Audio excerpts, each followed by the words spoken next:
Subhanallah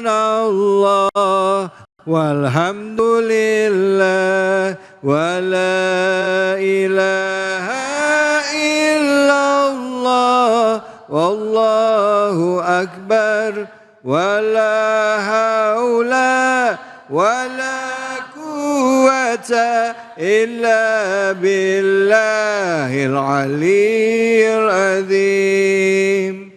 Subhanallah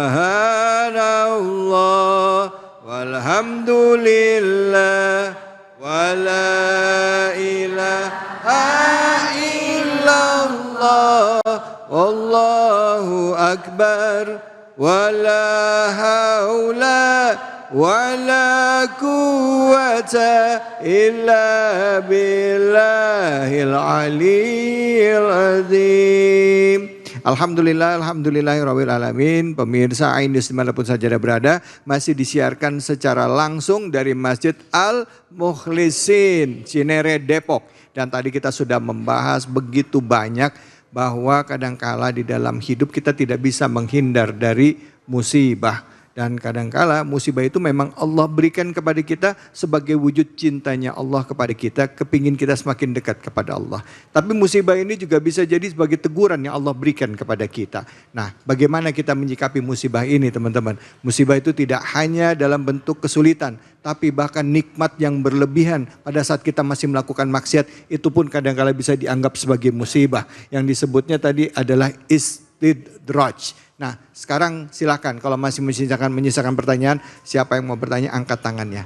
Ibu-ibu, bapak-bapak atau mungkin anak. Oke, siap. Saya minta anak-anak nih. Ya, boleh.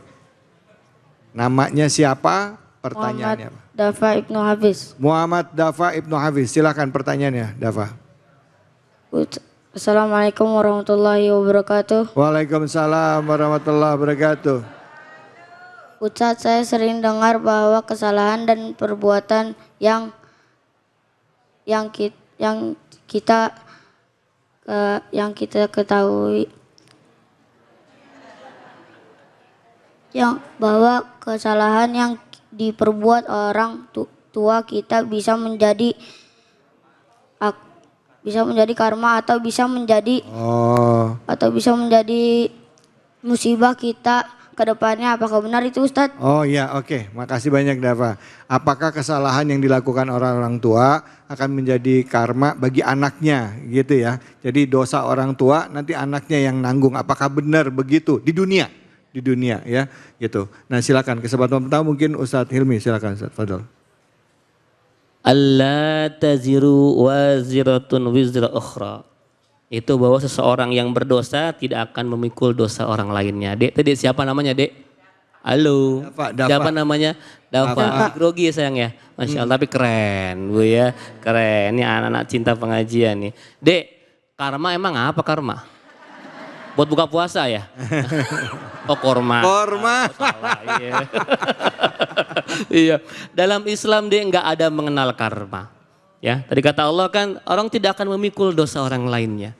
Tapi boleh jadi apa yang dia lakukan seorang bapak itu ada efeknya buat anaknya. Contoh, bapaknya kerja yang haram, bawa rezeki ke rumah yang haram, dimakan sama istri sama anaknya. Bisa berefek kepada anaknya, ya jadi keras, nakal, susah ibadah, bandel, enggak terus sama orang tua. Itu akibat dari kelakuan bapaknya. Ini bukan karma, tapi efek yang dilakukan oleh bapaknya. Begitupun kalau bapaknya malas negor anaknya, ngajak ibadah. Hati-hati, ada seorang bapak yang bisa masuk neraka gara-gara anaknya.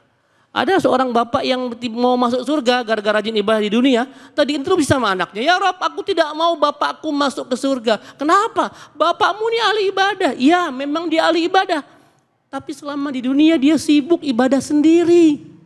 Sholat sendiri, ngaji sendiri, soleh sendiri. Dia nggak ngajak saya anaknya. Dan dia tidak menegur saya ketika saya bermaksiat. Itu ada efeknya.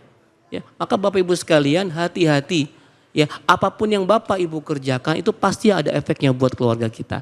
Ya Dafa ya, semoga antum jadi anak yang soleh. Dan insya Allah jadi penghafal Quran, mujahid fisabilillah. Amin ya rabbal alamin. Alhamdulillah, terima kasih banyak Ustadz Hilmi. Bu, siapa yang mau nanya gantian ibu-ibu, silakan angkat tangannya.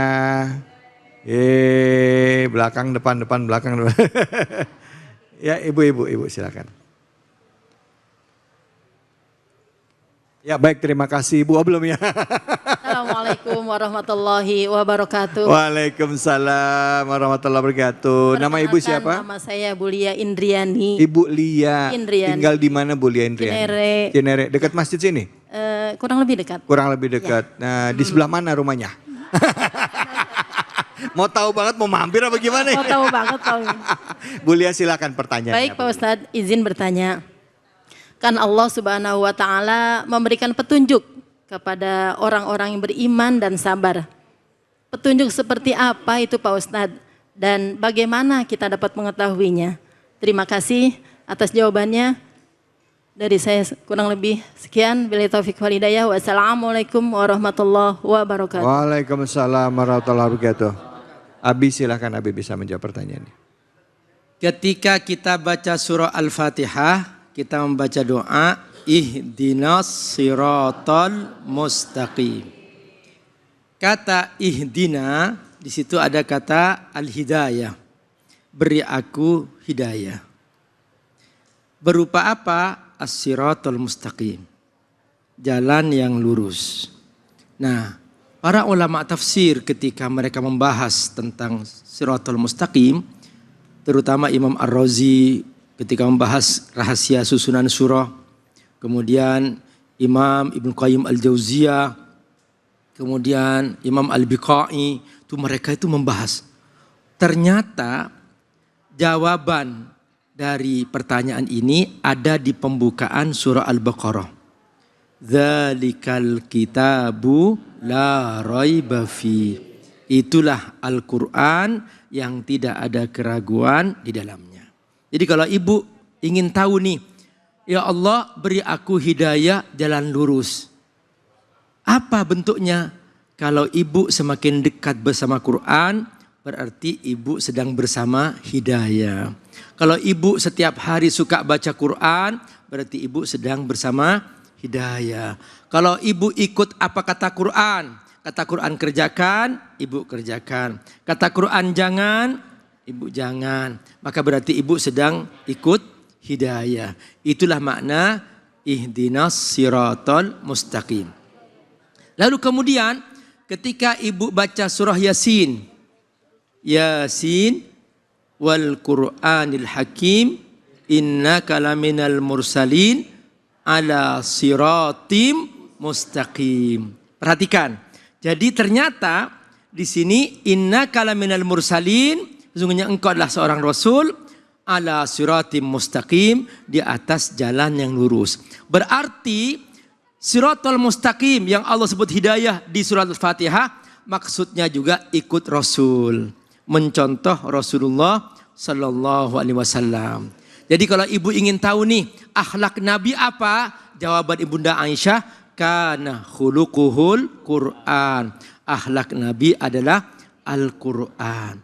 Kemudian ketika membahas tentang musibah tadi ayatnya, ada ayat yang berbunyi wa may yu'min billah yahdi qalba. Siapa yang beriman kepada Allah, maka Allah akan memberikan hidayah. Maksudnya apa? Ini konteksnya siapa yang yakin bahwa semua peristiwa di alam ini takdir Allah, maka dia akan tenang. Apapun yang terjadi, tiba-tiba terjadi sebuah kecelakaan, kakinya dipotong, diamputasi, dia bersyukur, alhamdulillah, yang diambil baru kakiku, belum nyawaku. Ini takdir Allah. Nah, ada orang bu, sandalnya hilang, dia sedih. Tiba-tiba lewat seorang di depannya nggak punya kaki, dia bersama temannya ketawa-ketawa. Baru sadar, loh, aku baru hilang sandal, sedih. Ini orang nggak punya kaki, nggak sedih. Berarti hidup ini cara pandang. Nah, orang yang tenang menerima setiap peristiwa, setiap kejadian, bahwa ini takdir Allah, aku ridho kepada Allah. Ucapkan, ya Allah. Ya Allah. Ucapkan, ya Allah. Ya Allah. Allah, aku ridho kepadamu. aku ridho kepadamu. Aku yakin dengan takdirmu Aku yakin dengan takdirmu bahwa bahwa semua takdirmu semua takdirmu pasti baik. pasti baik. Maka ibu akan tenang. Siap? Siap? Nah, itulah Bu pentingnya kita bersungguh-sungguh yakin dengan takdir Allah, kita akan dapat hidayah. Itulah makna yahdi qalbah. Baik, Masya Allah. Bu, udah terjawab Bu. Yang orang Cinere rumahnya di depan. Oke, baik. Selanjutnya siapa lagi yang mau nanya nih? Angkat tangannya. Ya, wah, Ibu deh.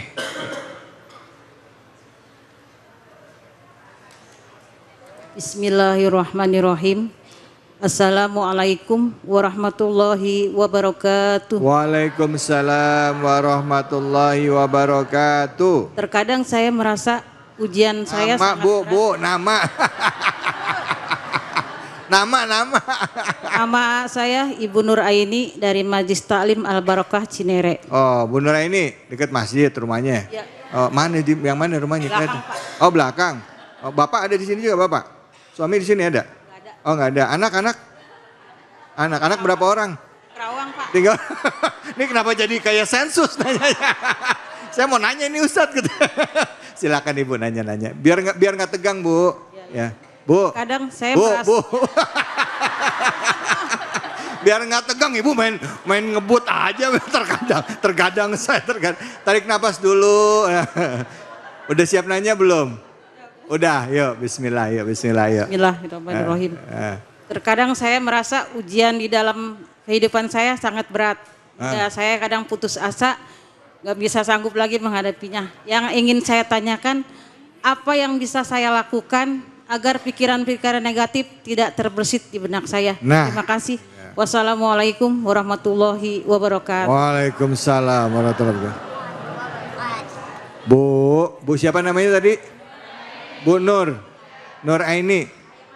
Bu Nur Aini, kalau anak di sekolah tuh nyontek nggak kelihatan, ini terang-terangan banget nyonteknya.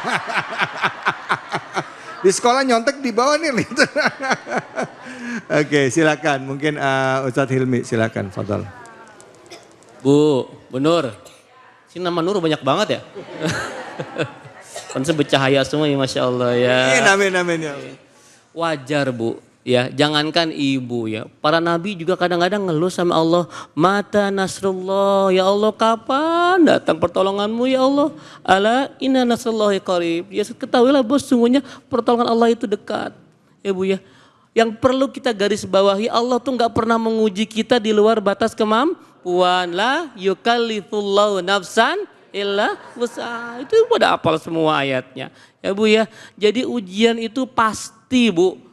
Ya, kalau mau naik kelas kan diuji dan ujiannya levelnya beda-beda. Ujian anak SD sama anak kuliah beda nggak? Beda, karena naik kelasnya pun beda. SD ke SMP, kuliah mau ke kerjaan. Jadi ujiannya pun berbeda-beda. Kadangkala kita ini Bu nggak sabar merespon ujian. Ujiannya tuh Bu nggak jauh dari 5 soalnya. Walanabluwannakum bisyai'im minal khaufi wal ju' wa naqsim minal amwali wal anfusi was samarat, tuh ujian cuma 5. Ya, kelaparan, ketakutan, kelaparan, ini kekurangan harta, ya, kehilangan jiwa dan kebangkrutan tuh. Ya, itu soal ujian pasti 5 dan jawabannya 1 Bu. Wabasyiris sabirin, kata Allah, dan berikanlah kabar gembira bagi orang yang sabar. Siapa yang sabar Bu? Idza asabatum musibah qalu Inna lillahi wa inna ilaihi raji'un. Itu Bu ya, makanya sabar. Kalau ada pikiran-pikiran negatif Bu, lawan dengan zikir. Zikir kepada Allah dan yakin fa inna ma'al usri yusra. Inna ma'al usri yusra. Allah bisawab. Masya Allah Bu. Jangan putus asa ya. Ada kesulitan pasti ada kemudahan. Bedanya orang beriman sama orang nggak beriman pada saat menghadapi masalah, satu bedanya. Orang yang beriman selalu punya harapan. Ya, orang yang beriman selalu punya harapan, nggak putus asa. Sesulit apapun pasti ada jalan keluarnya. Betul apa betul? Bu, betul apa betul? Makanya kalau ada sulit serahin ke Allah, ngadu ke Allah biar kita bisa dikasih jalan keluar. Ihdinas siratal mustaqim, jalan para nabi, jalan para aulia, orang-orang soleh dan lain sebagainya. Ustadz, saya mau tanya nih Ustadz, ngomongin soal musibah ya. Kapan kita bisa membedakan antara kesulitan yang kita hadapi ini adalah musibah atau mungkin sebenarnya teguran dari Allah? Karena kita kan nggak tahu, mungkin sekarang kita udah jadi orang yang lebih baik. Nah, tapi kok mungkin dulunya ada dosa-dosa kita, ya kan? Apakah yang kita alami sekarang kesulitan ini adalah musibah dari Allah atau ini ujian atau teguran dari Allah? Apa yang membedakan itu supaya kita bisa lebih paham? Silakan, Abi. Bedanya hanya maknanya. Istilahnya sama dari kata asoba yusibu, artinya menimpa. Musibah yang menimpa. Nah, maknanya yang berbeda. Baik. Kalau ini menimpa para nabi, orang-orang soleh, ini untuk menaikkan derajat. Seperti ujian anak SD mau masuk SMP untuk naik tingkat. Ya. Dari anak SD, anak SMP ke SMA naik tingkat, diuji lagi. SMA ke S1 diuji lagi untuk naik tingkat. Kalau musibah ini menimpa orang yang dia ya baik, dia sholat, hanya kadang-kadang jatuh pandangan ke maksiat, pas scrolling handphone, ada yang lewat maksiat, dinikmatin, bukan astagfirullah, astagfirullah. Ini astagfirullah, astagfirullah. Tapi kan nggak ngedip, Abi. Katanya nggak boleh kalau ngedip 2 kali. Enggak. Pandangan pertama pas lewat itu nikmat, tapi pas lanjutkan, nah itu dosa. Nah ini dia. Maka dia sholatnya kadang terlambat, tapi sholat gitu loh. Nah ya mungkin ya sholat Jumat kadang ikut kadang enggak untuk laki-laki ya. Nah tiba-tiba kena musibah, itu peringatan. Kadang dia jatuh zina, jatuh korupsi, peringatan. Jangan lanjutkan tuh dosa, jangan lanjutkan tuh korupsi, jangan lanjutkan tuh bohong, jangan lanjutkan tuh menipu. Itu dia peringatan, kena musibah. Nah, Allah masih sayang Bu, karena dia masih punya iman. Tapi kalau dia menimpa orang yang sudah memang gak punya iman, sudah setiap hari dosa, setiap hari maksiat, semuanya hidupnya dosa, maka itu namanya azab. Itulah maknanya yang berbeda. Semuanya istilahnya musibah. Musibah, oke. Tadi saya sama Ustadz Hilmi ini sekarang mau tanya. Tadi kan Ustadz bilang ya Bu ya, ngadepin semua musibah itu adalah dengan kesabaran, ya kan? Di ayat tadi wala nabduwanakum bisyai'in minal khaufi wal ju' wa naqsim minal amwal wal anfus wa samarat wa basyirinas sabirin alladzina idza asabakum musibah qalu inna lillahi wa inna ilaihi. Dan ayat selanjutnya ulaika alaihim shalawatun mir rahmatin wa ulaika humul muhtadun. Nah, artinya dari ini semua kan kuncinya harus kesabaran nih. Nah, sabar yang seperti apa sih Ustadz yang mesti kita maknai? Karena gini, ngomong sabar kita kan punya batasnya ya Bu ya, sabar ya. Maaf nih bahasa umum gitu Ustadz, walaupun kita paham sabar itu gak ada batasnya. Tapi sebagai manusia gimana kita memaknai kesabaran yang seperti apa untuk menghadapi hal-hal itu tadi. Misalnya suami meninggal, anak masih kecil-kecil, gimana bisa sabar? Atau suami yang tulang punggung keluarga mendadak di PHK, ya bingung gitu. Nah, gimana harus sabar? Caranya seperti apa? Emang sabar mah banyak banget teorinya ya. Ya, tapi kadang-kadang susah ngejalaninnya. Saya ngomong begini pun belum tentu saya bisa sabar. Iya, berat sabar Bu. Saya aja nanya nggak sabar tadi. Iya, jadi sabar yang seperti apa? Betul manusiawi sekali bahwa ini kadang-kadang kita suka mengeluh kepada Allah. Ya Allah gini amat nasib gue ya Allah gitu ya. Sabar yang seperti apa sih Bu? Yang harus kita yakini bahwa kesabaran kita itu bisa membawa kita ke surga Bu. Allah. Dengan level pahala yang paling tinggi. Sabar ini ibadah kita diem loh Bu. Kita nggak sholat bergerak, kita nggak baca Quran, kita nggak sedekah, kita nggak haji umroh. Kita diem, sabar, berbaik sangka kepada Allah, merespon semua yang Allah berikan dengan selalu berbaik sangka, maka itu menjadi pahala yang besar. Dan kita nggak ngapa-ngapain loh Bu. Allah. Kita nggak sholat, kita nggak baca Quran, tapi kita menerima apapun yang Allah takdirkan dengan berbaik sangka kepada Allah Subhanahu wa Ta'ala. Allah. Maka pahala itu yang akan sangat luar biasa membawa ibu semua ke surga. Amin, ya Allah, Allah. amin ya rabbal alamin ya Allah. Alhamdulillah. Baik pemirsa, dengan demikian bahasan kita sudah jelas ya mengenai menghadapi musibah itu kuncinya adalah kesabaran. Sabar itu memang nggak ada batasnya.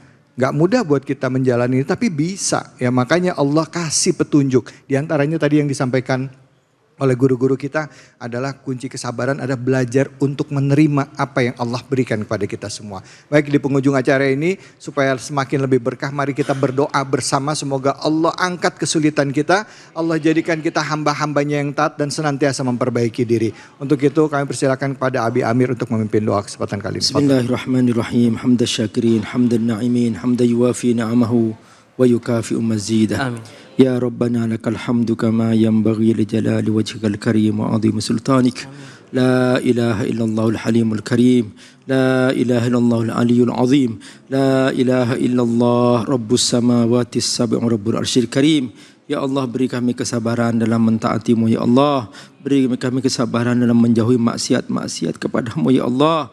Beri kami kesabaran dalam menjalani berbagai macam ujian yang menimpa kami ya Allah. Ujian di rumah-rumah kami, dari orang terdekat bersama kami, ujian di sekitar kami bersama tetangga-tetangga kami dan sahabat-sahabat kami, ujian di negeri kami bersama para pemimpin kami. Beri kami kesabaran menimpa semua ujian-ujian itu ya Allah, ya Rabbal Alamin. Dan ujian bersama saudara-saudara kami di tempat yang jauh sana di Palestina ya Allah. Beri kami kesabaran untuk membantu mereka ya Allah. Beri kami kesabaran untuk mendoakan mereka ya Allah. Beri kami kesabaran untuk selalu memboikot semua produk-produk yang terafiliasi penjajahan di sana ya Allah. Beri kami kesabaran ya Allah agar kami selalu teguh beriman kepada-Mu ya Allah. Baca sama-sama. Rabbana hab lana min azwajina wa dhurriyyatina qurrata a'yunin waj'alna lil muttaqina imama. Rabbana atina fid dunya hasanah wa fil akhirati hasanah wa qina adzaban nar. Wa sallallahu ala sayyidina Muhammad wa ala alihi wa sahbihi wasallam walhamdulillahi rabbil alamin. Amin. Alhamdulillah, alhamdulillah rabbil alamin. Terima kasih banyak Abi, terima kasih banyak Ustadzku Al-Mukarram Dr. Hilmi Firdausi. Terima kasih juga ibu-ibu jamaah Masjid Al-Mukhlisin Cinere Depok dan pemirsa dimanapun saja berada. Mari kita perbaiki diri kita supaya kita jadi manusia yang lebih baik dan senantiasa menebarkan kebaikan. Saya David Halik undur diri. Fattaqullaha mastata'tum billahi fisabil haq fastabiqul khairat wallahul muwaffiq ila aqwamit thoriq wabillahi taufik wal hidayah. Wassalamualaikum warahmatullahi wabarakatuh. Waalaikumsalam warahmatullahi wabarakatuh. Salatullah salamullah ala toha rasulillah. Salatullah salamullah ala yasin habibillah. Salatullah salamullah